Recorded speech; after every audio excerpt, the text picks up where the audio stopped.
I wrote a piece a couple of years ago about the state of modern managing, and it delved into some of what you're talking about. I talked to a guy in a front office that I would describe as more balanced, I guess, than Sure. Good all in word. on what you're talking about. Good And word. he used the exact phrase that you used in your conversation with Mark Topkin. We were sitting in the dugout before a game, and he looked over at the manager of the other team, and he said, "Now, see, our guy is a manager. Right. Their guy is a middle manager," Correct. meaning the game was basically scripted for him every night. You use that same terminology. So, what did you mean by that? No, what I mean is that exactly that the guy in the dugout, me as a manager right now, you don't have the same kind of authority or autonomy that you've had in the past. I mean, back in the day, these guys would never walk into Gene Mock's office or into Billy Martin's office or into Earl Weaver's office and try to tell you how to utilize your players and then how to manage the game as it was in progress. That would never have occurred.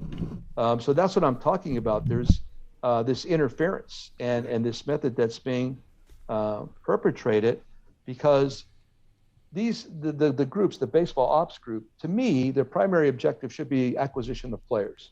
It's getting good players in your room. When you get good players in your room, any kind of analytics looks good. I mean, and don't be deceived. Analytics are not this perfect method in a vacuum. There are all everybody's particular cocktail per team. And the teams with better players tend to have better analytical departments. And that starts with how do you get the players in the first place? That's where analytics shines for me, acquisitional process. It gets really way too much credit in a lot of other areas except for defense.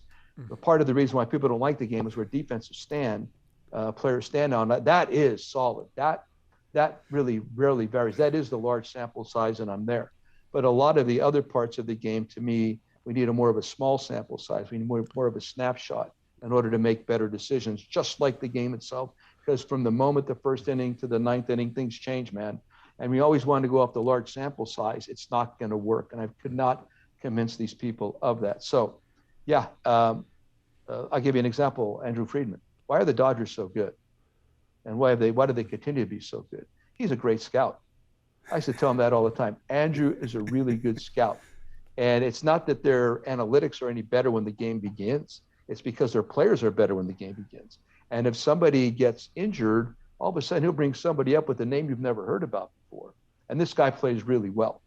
So I think that's everybody gets caught up in this numerical method of playing. It's not. It's all the same. If that's the case, why isn't Pittsburgh vying for first place right now? They got a great analytical department. I know all these guys. So it's really a bill of goods in a lot of ways. It's acquisition. Who am I going to buy and why?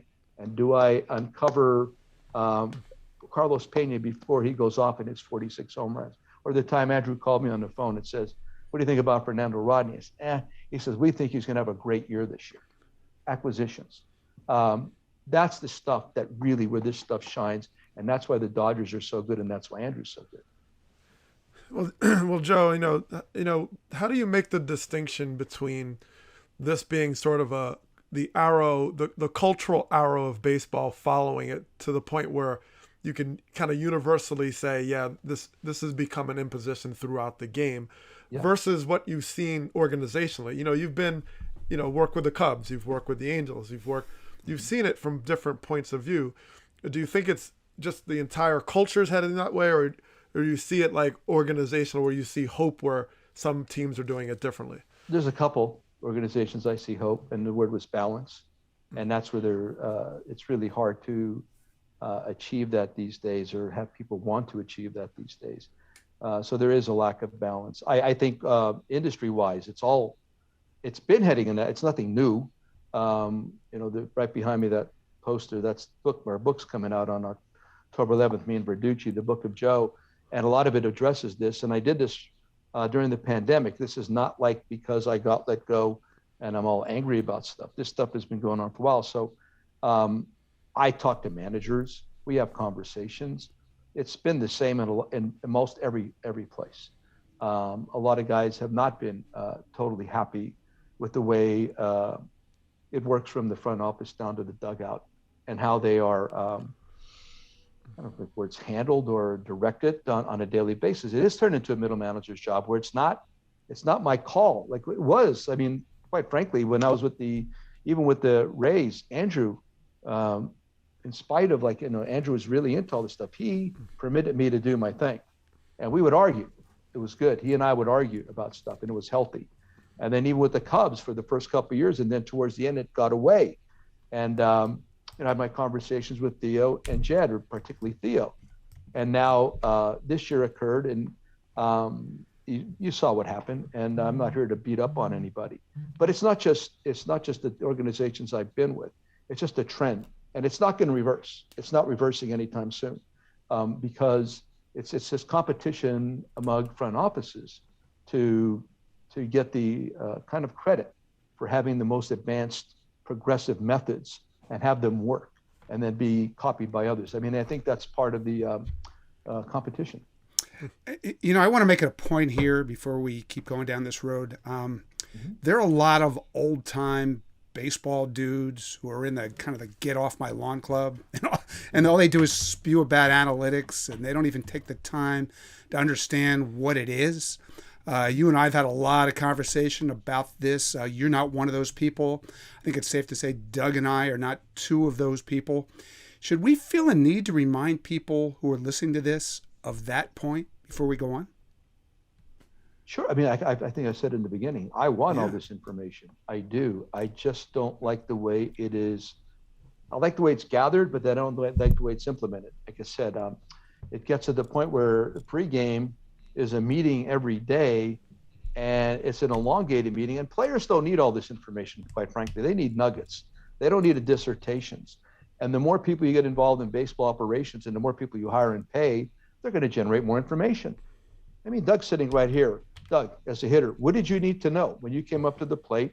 You're facing, I don't know, you can pick out a good pitcher. What was the thing you wanted to know? You might have wanted to know the first pitch. Is he a first pitch fastball guy in this situation? Does he like to dump breaking ball? Was he, little things like that. Where's his release point? But you just need a nugget. You don't need all this. People want to tell you how to build a watch. I just need to know what time it is. Yeah, well, I mean, it's so much data to synthesize, and you can only do so much in real time. I mean, that's the challenge. And I remember one time you were on, you said that at this point, everybody has the same data. You could chase each other on who has fancier data, but we're all building the same car. I remember you said that. Yeah. And so, even from the standpoint of the interest of the game, people like to see the diversity. You mentioned being in Pennsylvania, and there's a cultural connection you make to where you're from, right?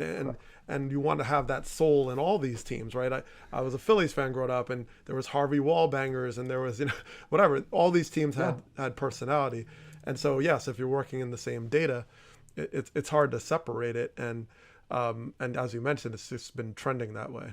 Well, that's what I was talking about. I could stand, if I'm sitting 100 yards away, if you put a 56 Chevy or 57 Chevy and just say, I don't know, DeSoto and maybe a Ford Station, you'd be able to identify these cars from 100 yards away, and they'll all be different colors. Now everything's gray, white, or black, and the lines are the same. All the edges have been shaven off in order to become more aerodynamic, but there's no character to this. So when everybody wants a different car, whatever, they all look the same. They all have the same interiors. They're all the same thing. So I really appreciate the artistic component of the way automobiles were built back in the day. And I like the way baseball teams were built back in the Dodgers. Really good pitching. When Tommy was there, they loved to hit and run. They loved to steal bases, put pressure on the defense. Of course, and then Earl, 3-run home run, Billy Ball. He wanted to do all kind of stuff, and he really pushed the starting pitchers. Every team had an identity. I really liked the Philadelphia identity, quite frankly.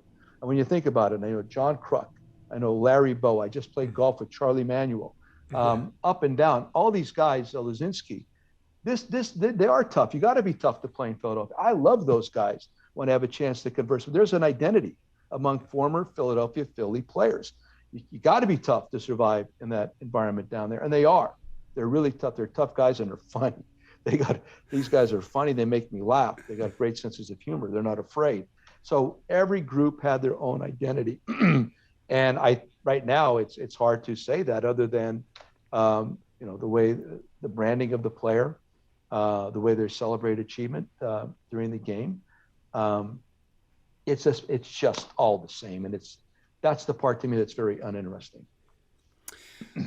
When you were first managing at Tampa Bay, what were you allowed to do? What did Andrew empower you to do that you've seen erode? I remember you telling me how you'd wake up in the morning, you'd take your laptop to Starbucks, you'd go through the data packet for the night and plan out the game in your head. Was that a little taste of what it used to be? Well, yeah, I mean, and even a lot of the defensive stuff you saw, I brought that to them too. Yeah. I mean, the 4-man outfield, the stuff that because here's the thing people don't understand. When I was with the Angels in the 90s and early 2000s, I did all that stuff. All this stuff that 50 guys are doing, I used to do by myself. This is not patting on the back. I had all that stuff, maybe not as accurately because I didn't have GPS systems and I didn't have all this video data with marks on it to put exactly where that line should be or that dot should be. But I did that. I did all that. I tracked when teams ran on would count, and I looked at runners at first base where they tipping anything off, as an example. Defense, I would go out to the dugout before the first game on the road prior to early work, and I'd go and I'd stand in one spot and have somebody move left field, center field, right field, short second, so I could find out what straight up was and mark a sign behind him so I knew where a guy was when he was straight up, and then I could move him up straight up. I mean, all this stuff was done. And now all of a sudden there's this group of people doing the same thing, and they give it a little bit more, fancier names. And all of a sudden it becomes popular. We've been doing this stuff has been done forever. You can make the argument, maybe not as accurately because our scouting, a lot of it was done us versus the team that you're playing. We weren't scouting every team every night back then. We didn't have the facilities to do that. So of course there's a little bit more accuracy, but the actual overall concepts are exactly the same. You just didn't have the same glut of information in order to make sure that, I want that shortstop 4 steps to his left into the hole versus so-and-so, because I've just scouted the last 1,000 at bats with this particular hitter. So it's a little bit more accurate. It's all the same. Yeah. The manager used to have so much power in the game. Now it feels like the manager has more responsibility than ever. There's always somebody you got to talk to and meet with, but less power than ever. Is that accurate? Yeah. Yes, absolutely. It's accurate. When I came in as an interim manager, right? 1996, right? When Marcel, I think it was for Marcel. No, 99 for TC, because 96 that was Marcel, and then Johnny Mack, and I took for Johnny Mack. But when I was interim manager, I told Billy Bavasi I want to have a meeting with what I perceive to be the lead bulls, and that we could get into that, the most influential guys on the team. So I had 1 month left in the season, and I called him into this meeting room, and I'm sitting at the head of the table, and I got about 10 guys in there, and we talked about how we're going to run this thing for the next month. Nobody was interfering with that. Nobody was. This was our gig, whether it was clubhouse, kids in the clubhouse, plane rides, post games, whatever you want to call it. We did this ourselves. And I, as a manager, I continued to do that. But my point is, back then I told Billy that. And then I said to Billy this, I said, 1 hour before the game, I don't want anybody in my office. I'm getting ready for the game. Wow. You get guys 5 minutes before the game now, and they're just downloading stuff to you the whole time before the game begins. Whereas as a, 40-some-year-old manager, interim manager, I was able to say to Billy, I don't want anybody here. I took the TVs out of the clubhouse. I walked in one day, I'm interim manager. I walked in one day, I saw a player asleep on a couch in front of a TV right as the game was beginning. I said, I want the TVs out of the clubhouse. Gone. The next day, gone. So listen, I'm not arguing right or wrong right here. I'm just telling you, you asked the question. There is a significant difference in the authority of a manager now compared to back then. You have to ask and get permission for everything now. Back used to act unilaterally almost all the time.